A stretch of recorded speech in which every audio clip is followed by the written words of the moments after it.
சின்னஞ்சேறு கிளியே கண்ணம்மா செல்வ களஞ்சியமே பிள்ளைக்கனியமுதே கண்ணம்மா பேசும் பொற்சித்திரமே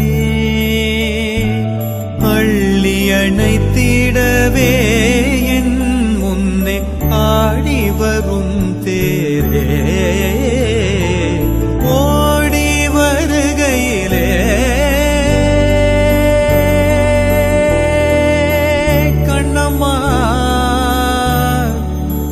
கண்ணம்மா ஓடி வருகையிலே கண்ணம்மா உள்ளம் குளிருதடி ஆடி திரிதல் கண்டால் உனை போய் ஆவி தழுவு